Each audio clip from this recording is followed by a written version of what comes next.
एक नीली झील थी जहाँ एक जलपरी रहती थी। उस जलपरी का नियम था कि वो रोज शाम को कुछ समय के लिए बाहरी दुनिया में आती थी, कुछ समय बिताती और फिर नियमित समय पर लौट जाती।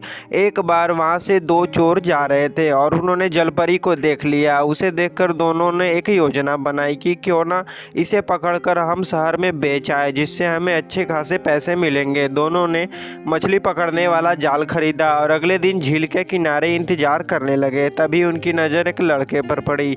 वो भी वहाँ मछली पकड़ने आया था। दोनों चोरों ने उस लड़के से कहा कि यहाँ से भाग जाए क्योंकि यह इनका इलाका है। उस लड़के ने कहा कि इस झील का किनारा काफ़ी दूर तक फैला है और यह बहुत बड़ी झील है, तो आप लोग यहाँ मछली पकड़ो, मैं थोड़ी दूर में जाकर मछली पकड़ता हूँ।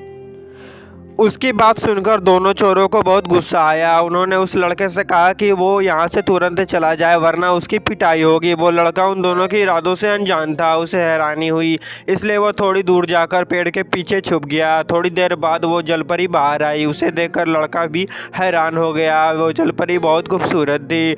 दोनों चोरों ने जलपरी पर जाल फेंक दिया। यह देखकर वो लड़का वहाँ आ गया। एक चोर ने अपने साथी से कहा कि तुम जलपरी को देखो, मैं उस लड़के को ठिकाने लगाता हूँ। लड़के के पास एक बड़ा सा डंडा था जिससे उसने चोरों की खूब पिटाई की। अपने साथी को पीटता देख दूसरा चोर भी मदद के लिए आ गया। मौका देखकर जलपरी जाल से छूट गई, झील में चली गई। दोनों चोर मिलकर उस लड़के को पीटने लगे कि तभी वहाँ पर एक बड़ा सा मगरमच्छ आ गया और दोनों चोरों पर हमला कर दिया। किसी तरह मगर से बचकर दोनों चोर भाग खड़े हुए। दरअसल उस मगर को जलपरी ने ही लड़के के मदद के लिए भेजा था।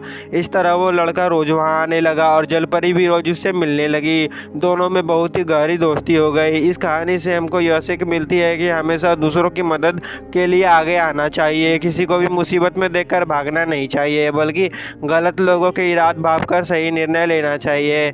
इस तरह की रोचक कहानियाँ जानने के लिए मेरे चैनल को लाइक, शेयर एंड सब्सक्राइब करना ना भूलें। धन्यवाद।